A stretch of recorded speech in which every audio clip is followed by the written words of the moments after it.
ቪክቶር ዮኬሬሽ ከማንቸስተር ዩናይትድ ይልቅ አርሰናልን እንደሚመርጥ ተናግሯል። የአውሮፓ ቻምፒየንስ ሊግ ተሳታፊ የሚሆን ቡድን ቅድሚያ ምርጫው እንደሆነ ስዊድናዊው አጥቂ ተናግሯል። ይህ ተጫዋች ረዘም ላለ ጊዜ ከማንቸስተር ዩናይትድ ጋር ስሙ ሲያያዝ ነበረ። በቅርብ ጊዜ ደግሞ ከአርሰናል ጋር ስሙ ተያይዟል። ተጫዋቹ ትላንትና ይፋ እንዳደረገው አርሰናል ቀዳሚ ምርጫው መሆኑን አሳውቋል። መድፈኞቹን መቀላቀል እንደሚፈልግም ተናግሯል። ከአሰልጣኝ ሩበን አሞሪም ጋር ካለው ግንኙነት አንጻር ወደ ማንቸስተር ዩናይትድ ሊያመራ እንደሚችል ሲገመት ነበረ። ሁለቱ ሰዎች በስፖርቲንግ ሊዝበን አብረው እንደመስራታቸውና ካላቸው ቀረቤታ አንጻር ወደ ማንቸስተር ዩናይትድ ሊያመራ ይችላል የሚሉ ሀሳቦች ሲሰጡ ቆይተዋል። ከዛም ከቅርብ ጊዜያት ወዲህ ደግሞ በአርሰናሉ አሰልጣኝ አርቴታና እንዲሁም ደግሞ በቴክኒካል ዳይሬክተሩ ቤርታ መካከል ባለው ሀሳብ ልዩነት የዮኬሬሽ ጉዳይ ትንሽ መቀዛቀዝ አሳይቶ ነበረ። ተጫዋቹ ግን መድፈኞቹን መቀላቀል ቀዳሚ ምርጫው ስለመሆኑ ተናግሯል። የ27 ዓመቱን ተጫዋች ለማስፈረም አርሰናል እንደ ሁለተኛ አማራጭ የሚያይበት እድል እንዳለም ሲገለጽ ነበረ። ሆኖም ግን ተጫዋቹ የአውሮፓ ቻምፒየንስ ሊግ ላይ ተሳታፊ የሆነ ቡድንን መቀላቀል ቀዳሚ ምርጫው እንደሆነ አሳውቋል። ከዚሁ ከማንቸስተር ዩናይትድ ጋር በተገናኘ ያለው ሌላው የዝውውር ጉዳይ የቪክቶር ዮኬሬሽ የማይሳካ ከሆነ ቪክተር ኦስሜሄን ሌላኛው አማራጫቸው ሆኗል። ከጋላታሳራይ ጋር በተርኪው ክለብ ጥሩ ጊዜን አሳልፏል። ቪክተር ኦስሜሄን አስቀድሞም ከናፖሊ ጋር ሻምፒዮን መሆኑ ይታወቃል። በውሰት ያሳለፈው ደግሞ በተርኪ ሊግ ላይ ነው። እናም ጥሩ የውድድር ዓመትን ያሳለፈው ቪክተር ኦስሜሄን በድጋሚ የማንቸስተር ዩናይትድ ምርጫ ሆኖ ወደ ኦልድ ትራፎርድ ሊያመራ ይችላል የሚሉ ሀሳቦች በስፋት መሰጠት ጀምረዋል። ከማንቸስተር ዩናይትድ ጋር በተገናኘ ያለው ሌላ ዜና ኢሚሊያኖ ማርቲኔዝን ይመለከታል። የአስቶን ቪላው ግብ ጠባቂ 5 ዓመታትን ከቆየበት ክለብ እንደሚለያይ ያሳወቀው በውድድር ዓመቱ መጨረሻ መቃረቢያ ላይ ነው። የፕሪሚየር ሊግ የመጨረሻ ጨዋታ ላይ በቪላ ፓርክ ሽኝት ሲደረግለት ነበር። ማርቲኔዝ 5 የውድድር ዓመታትን ከአስቶን ቪላ ጋር አሳልፎ መለያየትን መርጧል። ነገር ግን አሁንም በአውሮፓ መቆየትን ቀዳሚ ምርጫው እንደሆነ እየገለጸ ይገኛል። የሳውዲ አረቢያ ክለቦች ግን ይሄንን ግብ ጠባቂ ለማስፈረም ፍላጎት አሳይተዋል። ተጫዋቹ ግን በአውሮፓ መቆየትን እንደሚያስቀድም እየተገለጸ ይገኛል። ማንቸስተር ዩናይትድ ከካሜሮናዊ ግብ ጠባቂ ኦናና ጋር የሚለያይ ከሆነ አንደኛው ምርጫ ኢሚሊያኖ ማርቲኔዝ እንደሚሆንም ተዘግቧል። ካሜሮናዊው ግብ ጠባቂ ከ2 ዓመት በፊት ከኢንተር ሚላን ወደ ማንቸስተር ዩናይትድ ተቀላቅሏል። መጥፎ የውድድር ዓመትን ከማንቸስተር ዩናይትድ ጋር አሳልፏል። የዩሮፓ ሊግ የፍጻሜ ተፋላሚ ቢሆንም በፕሪሚየር ሊጉ ግን አስከፊ የውድድር ዓመትን አሳልፏል። እናም ያንን ተከትሎ ሐሙስ ዕለት ቃለ ምልልስ ሰጥቶ ነበረ። ኦናና ምናልባትም ስለቀጣይ ቆይታው እርግጠኛ እንዳልሆነ ነገሮች እስኪጠሩ ድረስ ትዕግስት እንደሚያስፈልግም ጭምር እየተናገረ ነበረ። ሆኖ ግን እሱ ይሄንን እያለ ባለበት ሰዓት ክለቡ ኢሚሊያኖ ማርቲኔዝን ማነጋገር ስለመጀመሩ እየተገለጸ ይገኛል። ሌላኛው የዝውውር ዜናችን ቶትናም ሆትስፐርን ይመለከታል። ቶትናም ሆትስፐር አዲስ አሰልጣኝ ቶማስ ፍራንክን መቅጠሩ ይታወቃል። እናም በርከት ያሉ ተጫዋቾችን ወደ ክለቡ ማምጣት እንደሚፈልግም እየተዘገበ ይገኛል። በዝውውር ገበያውም የበለጠ ተሳትፎ ማድረግን ያልማሉ። እናም ከማንቸስተር ዩናይትድ የጋርናቾ ፈላጊ ስለመሆናቸው እየተገለጸ ይገኛል። በይፋ እስካሁን ፍላጎታቸውን አላቀረቡም። ነገር ግን ሀሳቡ እንዳላቸው የተለያዩ ዘገባዎች እየገለጹ ይገኛሉ። ከዚህ ከቶትናም ጋር በተገናኘ ያለው ሌላው ጉዳይ ግን የባየር ሙኒኩን ማቴዎስ ቴልን ዝውውር ስለማጠናቀቃቸውም አብሮ እየተገለጸ ይገኛል። የ19 ዓመቱ ተጫዋች 3 የውድድር ዓመታትን ከባቫሪያኑ ክለብ ጋር አሳልፏል። 16 ጎሎችንም አስቆጥሯል። በቋሚ የውል ስምምነት ነው ወደ ቶትናም ማምጣትን የሚያልሙት ቶትናሞች። አሰልጣኝ ቶማስ ፍራንክ ይሄኛውን ዝውውራቸውን የሚያጠናቀቁበት እድል ሰፊ ስለመሆኑም እየገለጹ ይገኛል። ቀድሞ የቶትናም አሰልጣኝ አንዤ ፖስቴኮግሉ ጋር የተገናኘውን ዜና ነው በተከታይነት የምናነሳው። የሳውዲ አረቢያው ክለብ እኚህን አሰልጣኝ ለመቅጠር ፍላጎት ስለማሳየቱ ተገልጿል። አልአህሊ የአንዤ ፖስቴኮግሉ ፈላጊ ሆኗል። የፊፋ የክለቦች ዓለም ዋንጫ ተጀምሯል። ሌሊቱን ዛሬ በተደረገው ጨዋታ እንግዲህ አልሃሊ ኢንተር ሚያሚ ጋር ያደረጉት ጨዋታ 0-0 ተጠናቋል እና አልሃሊ አሰልጣኝ አንጄ ፖስቴኮግሉን ማነጋገር መጀመሩም እየተገለጸ ይገኛል። ከዛ ውጭ ግን ይሄ የሳውዲ አረቢያው ክለብ አልሃሊ ግን ሌላኛው ማለት ነው አንጄ ፖስቴኮግሉን ወደ ቡድኑ ማምጣትን እንደሚያልም በስፋት እየተገለጸ ይገኛል። ከዝውውር ጋር በተገናኘ የምናነሳው ሌላኛው ዜናችን የሊቨርፑልን ተጫዋች ይመለከታል። ኳንሳ በሊቨርፑል መቆየትን እንደሚፈልግ እየገለጸ ይገኛል። ባየር ሌቨርኩሰን ይህንን ተጫዋች በጥብቅ ይፈልገዋል። በ2023-24 የውድድር ዓመት ነው ለዋናው ቡድን መጫወት የጀመረው። ከ17 የፕሪሚየር ሊጉ ጨዋታዎች በ13ቱ ነው የመጀመሪያ አሰላለፍ ውስጥ መግባት የቻለው። ይሄ ደግሞ ቅሬታ እንደፈጠረበት ሲገለጽ ነበረ። ነገር ግን በቀኞቹ ቤት ቀጣይ ጊዜን ማሳለፍ እንደሚፈልግም ጭምር እየተነገረ ይገኛል። እንደማስበው ያለፉት 3 የውድድር ዓመታት ላይ የተማርኳቸው ትምህርቶች አሉ። ስለዚህ መታገስ ይኖርብኛል።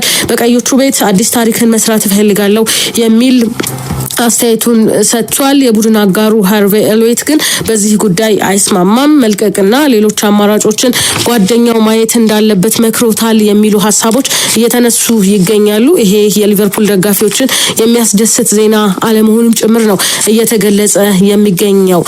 አትሌቲኮ ማድሪድ አንዲ ሮበርትሰንን እንደሚፈልግም ተዘግቧል። የሊቨርፑሉ ተጫዋች አንዲ ሮበርትሰን ከሊቨርፑል ሊለያይ እንደሚችል በስፋት እየተገለጸ ይገኛል። ቀዮቹ ሌላኛውን ተጫዋቻቸውን ትሬንትን መልቀቃቸው የሚታወቅ ነው። አሁን ደግሞ የሌላኛውን የግራ መስመር ተጫዋች አንዲ ሮበርትሰንን ወደ ሌላ ክለብ ሊሸኙ ይችላሉ የሚሉ ዘገባዎች መውጣት ጀምረዋል። አትሌቲኮ ማድሪድ ይህንን ተጫዋች በጥብቅ ይፈልጋል። የ31 ዓመቱ ተጫዋች የውሉ የመጨረሻ ዓመት ላይ ነው የሚገኘው።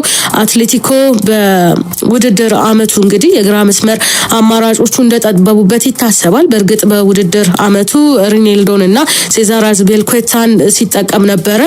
ውላቸው ይጠናቀቃል የነዚህ ተጫዋቾች። ስለዚህ በቀጣይ የነዚህን ተጫዋቾች ምትክ ማን ነው የሚለውን ይፈልጋሉ። ስለዚህ እንደ አንደኛ የመጀመሪያ ምትክ የወሰዱት ተጫዋች ደግሞ አንዲ ሮበርትሰንን መሆኑ እየተገለጸ ይገኛል። አዝፒሊኩዌታ ከክለቦች የዓለም ዋንጫ በኋላ ከአትሌቲኮ ጋር የሚኖረው ቆይታ ሊጠናቀቅ እንደሚችል እየተዘገበ ይገኛል። በእርግጥ ቻቪ ጋላን በዚህ ቦታ ላይ 21 ጨዋታዎችን አድርጓል በውድድር ዓመቱ። የዲያጎ ሲሞኒ ቡድን ግን የበለጠ መጠናከርና መስፋትን እንደሚያልምና በቀጣይ ከላሊጋው ፉክክር ራሱን ከፍ ባለ ላቅ ባለ ደረጃ ውስጥ ማካተትን ማስቀጠልን እንደሚፈልግ ተገልጿል። ይህንን የውድድር ዓመት እንግዲህ 3ኛ ደረጃን ይዘው አጠናቀዋል። በቀጣይ ላሊጋውን ማንሳት የኛም ህልም ነው የሚለውን ነጥብ እያነሱ ይገኛሉ። ለዚህ ደግሞ ቡድናቸውን ለማጠናከርና ይህንን ተጫዋች ለማስፈረም እንቅስቃሴ እያደረጉ ይገኛሉ። ሮበርትሰን ከ2017 ጀምሮ እንግዲህ በሊቨርፑል የሚገኝ ተጫዋች ነው። ከ34 ጨዋታዎች በ27ቱ የመጀመሪያ አሰላለፍ ውስጥ ገብቷል በዘንድሮ የውድድር ዓመት ላይ። ይህንን ታሳቢ ባረገ መልኩ አሰልጣኝ አርነ ስሎት ተጫዋቻቸው በቡድኑ ሊቆይ እንደሚችል ተስፋን ሰንቀዋል። በሌላ በኩል ግን ተጫዋቹ ሙሉ በሙሉ ደግሞ ዋስትናን ይፈልጋል። ያንን ዋስትና ለየትኛውም ተጫዋች መስጠት እንደማይፈልጉ አርነ ስሎት በነበራቸው ቃለ ምልልስ ላይ ሲናገሩ ተደምጠዋል። እንደሳቸው ገለጻ ከሆነ ለየትኛውም ተጫዋች ከኛ ጋር እንዲቆይ ብለን የምንሰጠው የተለየ ዋስትና አይኖርም የሚል ሀሳባቸውን ሰጥተዋል። ይሄንን ሀሳብ መስጠታቸው ደግሞ የበለጠ ተጫዋቹ ወደ መውጫው በር እንዲመለከት ሊያደርገው ይችላል የሚሉ ሀሳቦች እንዲሰነዘሩ አድርጓል። ተጫዋቹ ግን እስካሁን በዚህ ዙሪያ ላይ የተለየ ማብራሪያን መስጠትም እንደማይፈልግ ነው እየተገለጸ የሚገኘው። ሉካ ሞድሪች ከአርሰናል ጋር ስሙ መነሳት ጀምሯል። ከሪያል ማድሪድ ጋር ያለው ቆይታ በይፋ መጠናቀቁ ይታወቃል። ሽኝትም ተደርጎለታል። አሰልጣኝ ካርሎ አንቸሎቲም ሲለቁ እሱም ለቆ አብረው ሽኝት ከተደረገላቸው ተጫዋቾች መካከል አንደኛው ይሄ ክሮኤሽያዊ ተጫዋች ነው ሉካ ሞድሪች። እናም አሁን ከአርሰናል ጋር ስሙ መያያዝ ጀምሯል።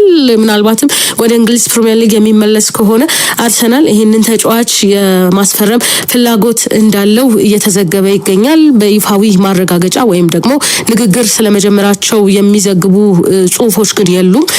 በጭምጭምታ ደረጃ ግን ከአርሰናል ጋር ስማቸው ከተነሳ ተጫዋቾች መካከል አንደኛው እሱ ስለመሆኑ እየተዘገበ ይገኛል።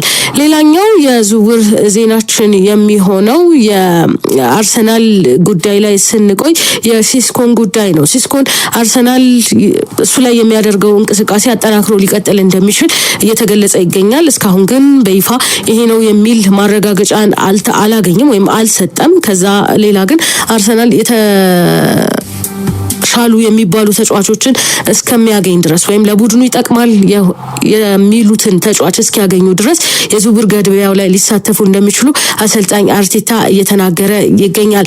ቤሚዮን ይመለከታል ሌላኛው ዜናችን። ይሄ ተጫዋች እንግዲህ ወደ ማንቸስተር ዩናይትድ ሊያመራ እንደሚችል እየተዘገበ ይገኛል።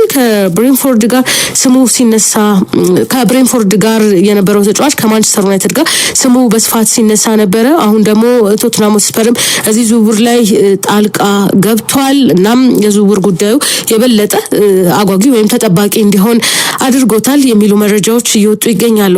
ከቶትናም ስፐር ጋር በተገናኘ የምናነሳው ሌላው ዜና ግን ከዝውውር ወጣ ያለ ነው። ቶትናም ስፐር የማንቸስተር ዩናይትድ ባለድርሻ የሆኑትን የሰር ጂም ራትክሊፍ ድርጅት የሆነውን አዮኒስን የመክሰስ ዝግጅት ላይ እንዳለ እየተገለጸ ይገኛል።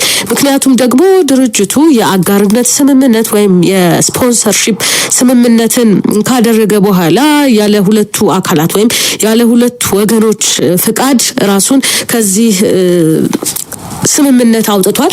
ይሄ ደግሞ የካሳ ክፍያን እንዲከፍል ልንጠይቅ ተዘጋጅተናል ስለማለቱ ነው እየተገለጸ የሚገኘው።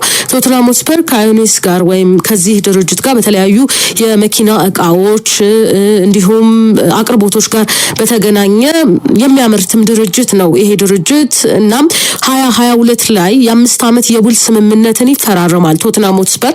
ስምምነቱ በተለያዩ መንገዶች የመደጋገፍ ወይም ስፖንሰር አጋር የመሆን ስምምነት ነው። እናም ከቆይታ በኋላ እንግዲህ አዮኒስ የማንቸስተር ዩናይትድ የተወሰነ ድርሻን ይወስዳል ያው በባለቤቱ በሰር ጂም ራትክሊፍ በኩል። ከዛም በ2024 ይሄንን የውል ስምምነቱን ማቆሙን ያለ ጋራ ስምምነት ወይም ያለ ቶትናም ፈቃደኝነት ያቋርጣል። ይሄንን ጉዳይ ነው እንግዲህ ቶትናም ሆትስፐር ወደ ፍርድ ቤት ለመውሰድ እየተዘጋጀ የሚገኘው። ጉዳዩ በድርድር ሲታይ እንደነበረም ዘገባው ላይ ተገልጿል። በድርድር ሲታይ የነበረው ጉዳይ ግን እልባቱ ውጤታማ መሆን አልቻለም። የተለያዩ ንግግሮችም ነበሩ። ነገር ግን ያንን ንግግር ማድረግ ምንም አይነት ውጤት ሊያመጣልኝ ስላልቻለ ጉዳዩን ወደ ፍርድ ቤት ወስጄዋለሁ ብሏል ቶትናም።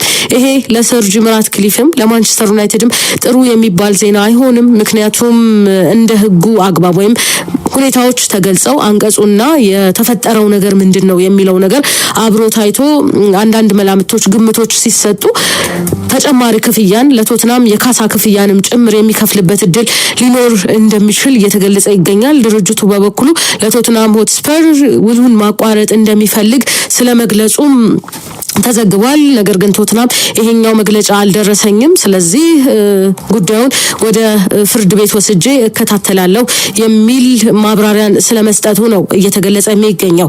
ሌላው የሱዋሬዝን አስተያየት ይመለከታል። ቀጣዩ ጉዳያችን ሉዊስ ሱዋሬዝ በኢንተር ሚያሚ ይገኛል። የቀድሞ ሊቨርፑል የባርሰሎና ተጫዋች በተለይም ሁለቱ ክለቦች ላይ በደማቅ ታሪክ ወይም በልዩነት ይነሳል። ከባርሰሎና ጋርም የተለያዩ ታሪኮችን አሳልፏል። እናም ስለ ላሚን ያማል ነው አስተያየቱን የሰጠው። ስለ 17 ዓመቱ ላሚን ያማል አድናቆቱን ከቸረ በኋላ የማስጠንቀቂያ መልእክቱንም ተናግሯል። ሉዊስ ሱዋሬዝ እንደ ሱዋሬዝ እምነት ከሆነ ላሚን ያማል የባለአንዶርና መሰል ሽልማቶች ላይ ያለውን ትኩረት ማንሳት ይኖርበታል፣ ካለበለዚያ እጅግ በጣም ተጎጂ ይሆናል ብዬ አስባለሁ ሲል አስተያየቱን ሰጥቷል። በእርግጥ በውድድር ዓመቱ ከባርሰሎና ጋር ያሳካቸው ክብሮች አሉ።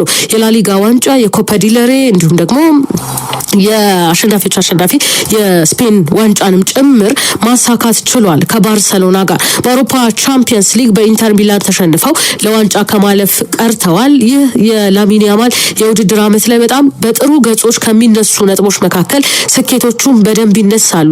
ከዛ ባሻገር በ17 ዓመቱ እየሰራቸው ያሉ ስራዎች ደግሞ የበለጠ ብዙ አድናቂዎችንና ትኩረትም እንዲያገኝ እንዳደረገው ሉዊስ ሱዋሬዝ ተናግሯል። በሱዋሬዝ እምነት ግን ብዙ ስራዎችም ይጠብቁታል ይላል። ይህ ስራ ደግሞ የአእምሮ የአእምሮ ጥንካሬንም ይወስናል። ምክንያቱም እንደ ባለንዶር ያሉ ትልልቅ ሽልማቶች ላይ የማይገኝና የማይሳተፍ ከሆነ እንደ አንድ ታዳጊ ተጫዋች ስሜቱ ሊሰበር ይችላል። ለዛ ደግሞ ራሱን ማጠንከር ይኖርበታል የሚል አስተያየቱን ሉዊስ ሱዋሬዝ ተናግሯል። የባርሰሎናን እያንዳንዱን እንቅስቃሴ እንደሚከታተልም ጭምር እየተናገረ ይገኛል።